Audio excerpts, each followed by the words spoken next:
Muy bien, 11:35 de la mañana. Y como hablábamos al comienzo del programa, mañana es un día muy especial.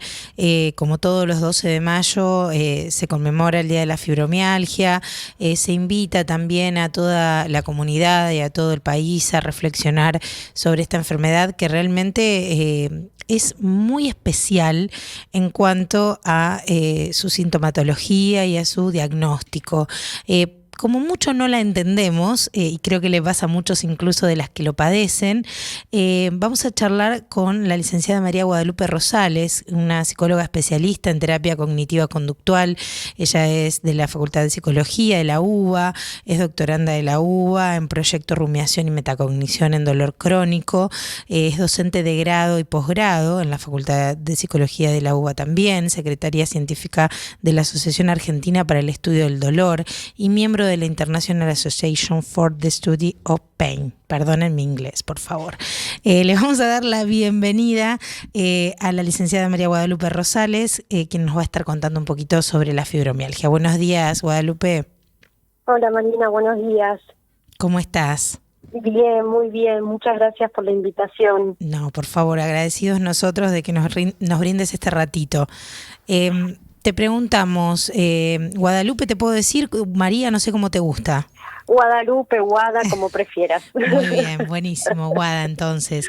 Guada, te consultamos. Fibromialgia, para muchos de nosotros una enfermedad desconocida, para otros un padecimiento demasiado conocido. Contanos un poquito de qué se trata. Así es. Bueno, lo que mencionás tiene que ver un poco con una búsqueda que se viene haciendo desde el campo de la salud para dejar de hablar de la fibromialgia como un diagnóstico que no existe o digamos, un diagnóstico que no está reconocido, porque efectivamente, como decís, para los pacientes que lo padecen es una enfermedad muy, muy incómoda, de mucho malestar, genera mucho dolor. Pero hay respuestas, hay tratamientos y se trata efectivamente de eso, de un dolor generalizado. Son los pacientes y las pacientes que viven y transitan con esta patología. Es un dolor muy generalizado en todas las articulaciones, pero digamos que ese dolor generalizado se acompaña con mucha fatiga, con cansancio extremo, con lo que llamamos rigidez, digamos, en el despertar. Nuestros pacientes sienten una rigidez muscular muy característica, que lleva un tiempo largo poder arrancar las actividades diarias, y está acompañado muchas veces de lo que denominamos déficit cognitivos, es decir, los pacientes sufren a veces lagunas, no recuerdan algunas cosas, tienen dificultad en la concentración, porque es como, para hacerles más sencillo la explicación, es como que el sistema nervioso se colapsa. Bien. Y la maquinaria, digamos, el GPS central de nuestro organismo entra en cortocircuito y genera dolor, a pesar de que el cuerpo no esté sufriendo un daño, no esté sufriendo ni una quemadura, ni un golpe, ni una contractura concreta, digamos, no hay daño. Por eso cuando se los evalúa a los pacientes, se hacen un montón de evaluaciones diagnósticas y se confirma el diagnóstico cuando no hay lesión, cuando en las imágenes no aparece ningún tipo de lesión en el organismo. Y eso, en los últimos años, toda la comunidad científica venimos esperando que se reconozca que las personas pueden sufrir dolor a pesar de que no haya en una imagen, en una resonancia o en un laboratorio concreto una evidencia de daño, porque efectivamente los seres humanos podemos sentir dolor a pesar de que el organismo no esté dañado. Bien, bien. Qué importante esto que decís, ¿no? Porque claramente que la ley no reconozca a esta enfermedad como tal implica que las obras sociales no cubran tratamientos, medicaciones, que el paciente se encuentre un poco solo y a veces incluso hasta sin respuestas, porque imagino que también es en estos últimos años donde los médicos han podido especializarse y aceptar que esta es una enfermedad también parte de todas aquellas que padecemos, ¿no? Así es, el trabajo, a ver, históricamente fue una enfermedad que estuvo categorizada como una molestia, un dolor generalizado, con, digamos, donde la especialidad que terminaba tratando exclusivamente a esta patología era la reumatología. En los últimos años toda la comunidad de reumatólogos y ha investigado mucho al respecto, pero sobre todo la salud mental ha tomado un juego muy importante en esto, porque es una patología donde el sistema nervioso, o sea, donde el sistema nervioso central, la cabeza tiene mucho que ver, digamos, para hacerlo más sencillo. Lo que pensamos, lo que hacemos, nuestros hábitos, lo que comemos, nuestra actividad, cómo nos sentimos, cómo llevamos adelante nuestras emociones, impacta mucho en cómo... Eso te iba a preguntar también, ¿no? Porque se ve en estos últimos 20 años que hay lamentablemente un auge en la enfermedad. Hay muchísimos casos, todos, ayer lo comentábamos también, todos conocemos a alguien que padece la enfermedad, quizás lo ha descubierto no hace mucho tiempo, muchas personas de grande. Entonces, esto tiene que ver mucho con la forma en la que vivimos en este último tiempo, digamos, las exigencias, el estrés, el trabajo. Absolutamente. La fibromialgia cada vez más se la denomina una enfermedad multidimensional, es decir que digamos todo lo que el estilo de vida que llevamos adelante impacta en la respuesta que tiene el organismo, en cómo afronta el dolor, la tensión y el estrés, ¿no? Claro. Y es una patología que definitivamente tiene mucho que ver con cómo regulamos los niveles de cortisol, los niveles, para hacerlo sencillo, de estrés, cómo lidiamos con eso, ¿no?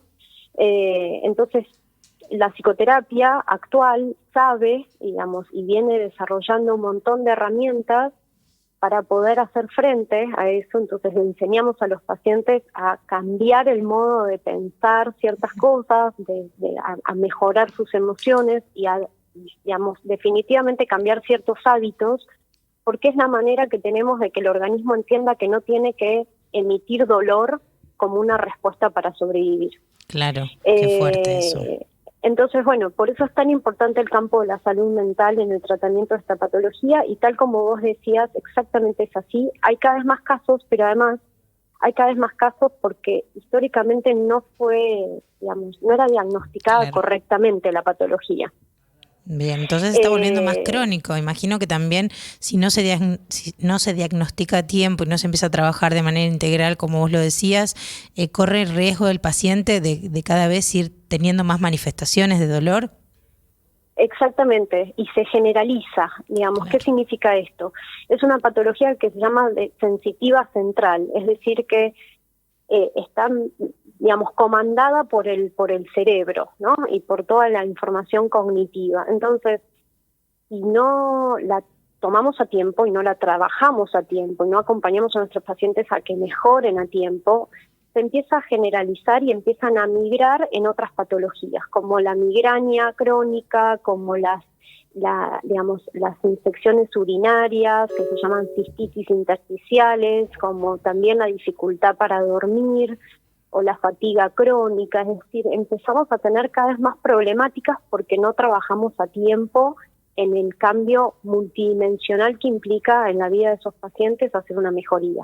Tal cual. Y está estudiado que los pacientes con fibromialgia les lleva casi un promedio de 7 años encontrar un tratamiento específico. Muchísimo. Entonces tenemos que realmente darle visibilidad primero a la patología, al pronóstico que tiene y al tratamiento que hay disponible, porque lo hay, para que las pacientes y los pacientes tengan mejor calidad de vida y sean tratados a tiempo, porque si no, exactamente como decía, se cronifica y además migra en otros trastornos que son de mayor dificultad. Yo te iba a preguntar eso, ¿no? Uno, imagino que vivir con dolor y tener todas estas manifestaciones físicas donde uno por ahí no tiene justamente internas, pero que no las ve físicamente, genera también un estado de depresión en el paciente, ¿verdad?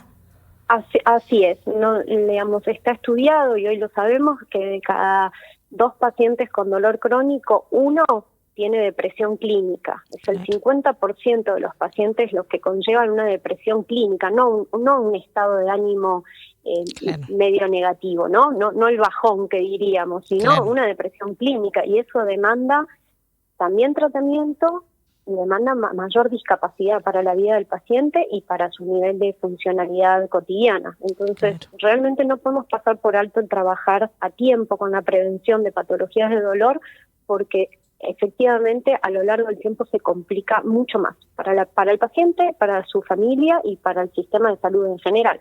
Tal cual, tal cual. Y bueno, también leía por ahí que las que más padecen esta enfermedad son las mujeres, ¿puede ser? Así es, en fibromialgia la prevalencia es casi de 4-1, es decir, que de cada 4 personas, digamos, la prevalencia termina siendo mucho más alta en las mujeres.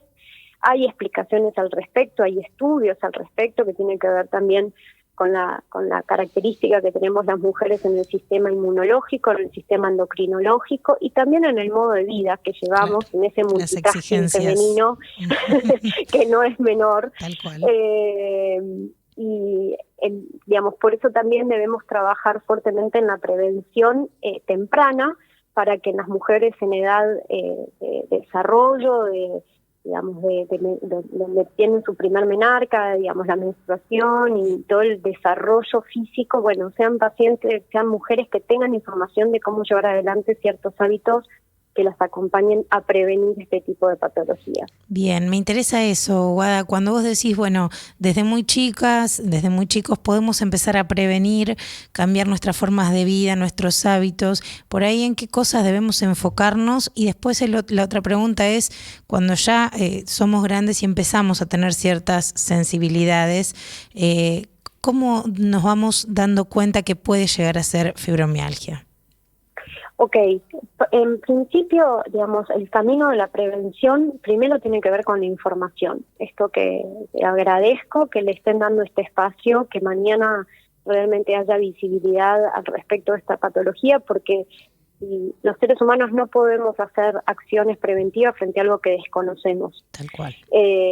Así que ante todo, difundir, dar información en los colegios, dar información en el espacio de consulta ginecológica, clínica, en el espacio de salud mental para las pacientes, sobre todo mujeres, porque hay un montón de cosas para hacer, que tiene que ver con cambios de hábitos, que tiene que ver con también aprender a regular emociones. Esto es una palabra difícil o que suena muy técnica, pero sería muy sencillo si tuviésemos un esquema de trabajo conjunto desde los colegios y desde los equipos de salud mental como para poder enseñarle a las mujeres que frente a una emoción muy intensa o negativa hay herramientas para poder regular o manejar mejor esas emociones sin involucrar al cuerpo o sin exponerlo al cuerpo de manera dramática, ¿no? Porque al fin y al cabo hay una exposición del cuerpo que termina siendo iatrogénica, ¿no? También siendo negativa.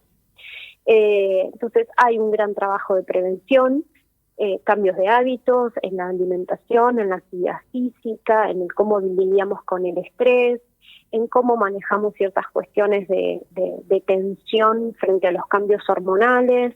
Hay un montón de cosas para hacer y realmente sería interesante que lo trabajemos desde que las niñas empiezan su recorrido como mujeres. Bien. Y al final del recorrido, digamos, cuando a tu segunda pregunta, y bueno, sí, ¿cómo hacemos para detectar que hay una fibromialgia quizás en curso? Ante todo, siempre lo menciono, el médico que sigue siendo el médico de cabecera para detectar este tipo de patologías es reumatología, es medicina clínica y cada vez más, y lo pongo en relevancia, la psicoterapia o los psicólogos entrenados en esto y los psiquiatras, que cada vez hay psiquiatras cada vez más especializados en el tema, son los profesionales que van a poder distinguir si se trata de un proceso de estrés, de algún tipo de dolor inespecífico o de algún diagnóstico no detectado, o si se trata de efectivamente la patología de fibromialgia que implica una cantidad de detectores muy importantes. Por ejemplo, lo que les mencionaba al inicio, que empiecen a sentir muchísimo cansancio, rigidez matutina, algunas lagunas cognitivas, que empiecen a tener dificultades a nivel hormonal, que haya dolor generalizado sin ningún tipo de daño, es decir, que me duelan las articulaciones de manera permanente y que, digamos, sea muy fluctuante mi malestar cotidiano, pero que el dolor se mantenga, es decir, me puedo sentir mejor, puedo hacer mis cosas en la vida cotidiana, puedo lidiar con mis chicos, con mi tarea laboral y demás, pero siento dolor. Bien. son, digamos, datos dramáticos como para poder decir que hay que hacer una consulta y evaluar si no hay una fibromialgia en curso. Bien, bien, porque también leíamos que no es, digamos, fácil de diagnosticar. Uno cuando va y le dice al médico qué tipo de exámenes le hacen. A ver, es como digamos, la complejidad de esto es que se dice que se detecta por diagnóstico clínico, es decir, Bien. necesitamos la mirada de 2 o 3 profesionales que lleguen al consenso de que la enfermedad está siendo, digamos, está en curso. Bien. Porque, como decíamos, no hay estudios que digan si esta patología existe o no existe, porque no hay un daño Bien, bien. en el organismo. Pero, aún así, siempre tenemos que arrancar por el inicio, digamos, de descartar que no haya ningún tipo de patología, porque a veces hay situaciones oncológicas que pasan, no las podemos pasar por alto, hay situaciones endocrinológicas o enfermedades inmunológicas o virales. Es muy común, nos viene pasando de mucha consulta de pacientes que han pasado por COVID, que ha quedado un dolor generalizado producto de la afección viral, pero que no es fibromialgia, digamos. Claro, claro. Entonces, siempre descartar las cuestiones clínicas más importantes con un médico de cabecera, que haga una evaluación general de laboratorio o estudios básicos, pero que, digamos, no pasemos por alto lo que implica un control sistémico de la persona, porque no podemos, digamos, puede que haya otra razón por la cual el cuerpo duela. Bien, creo que es importante esto también, entender que justamente la ausencia o el hecho de que los análisis salgan bien y nosotros continuemos con dolor implica que necesitamos justamente la mirada de otros profesionales para concluir que podría llegar a ser fibromialgia. Así es, si no hay estudios, o sea, si en los estudios médicos no se refiere ningún tipo de daño, no hay ninguna explicación, pero el paciente o la paciente sigue sintiendo dolor a diario, reumatólogo, psiquiatra o psicoterapia es la principal consulta para que podamos en conjunto hacer un diagnóstico claro y evaluar cuál es el pronóstico de cada paciente y el tratamiento más efectivo. Perfecto, perfecto, Guada. En Los Toldos estamos durante el mes de mayo inscribiendo en un formulario a toda la gente que tiene síntomas o cree tener síntomas compatibles con fibromialgia. Estamos haciendo el registro. Bueno, esta noche va a tratarse el proyecto en el Honorable Consejo Deliberante. Mañana estamos convocando a las 10 de la mañana a toda la gente que se acerque para visibilizar la enfermedad. No sé si vos por ahí nos querés dejar también desde tu lugar una reflexión. Si duele, si el paciente o la persona dice que le duele, le duele. Es lo primero que, digamos, los seres humanos tenemos que ser compasivos con eso, porque nadie se hace un sufrimiento, y vivimos en una sociedad donde eso se ha escuchado demasiado. Entonces, si le duele, le duele. Si dice que le duele, hay que prestarle atención, hacer una evaluación clara y discriminar, porque no todo es fibromialgia, pero que la fibromialgia existe, no hay duda. Así que mi reflexión es, si están pasando o transitando por un proceso de estas características, consultar. Y mi segunda reflexión es, debemos trabajar cada vez más en la red de profesionales en Argentina para que los profesionales de salud estemos formados y estemos informados sobre esto, para que el sistema, digamos, las políticas sanitarias tengan realmente, asuman la responsabilidad de cubrir lo que implica una patología de estas características, el tratamiento y la prevención, que para mí es como palabra clave hoy por hoy. Tal cual, tal cual. Gracias, Guadalupe, un placer. No, por favor, gracias a ustedes y gracias por darle espacio a difundir sobre esta patología que la gente tanto necesita un tratamiento específico. Gracias. Muy bien, la licenciada María Guadalupe Rosales, entonces, psicóloga especialista en terapia cognitiva conductual de la Facultad de Psicología de la UBA, entre tantas otras formaciones, nos explicaba un poquito a muy grandes rasgos, pero de una manera muy clara, de qué se trata esta enfermedad fibromialgia. Y como decía ella, muy claro, si te duele, te duele y te tenemos que creer y te tenés que acercar al médico y tenés que hacerte todos los análisis y los estudios pertinentes. No te quedes porque es una enfermedad que avanza y que deteriora muchísimo tu sistema neurológico, tu cuerpo y no se puede vivir con dolor.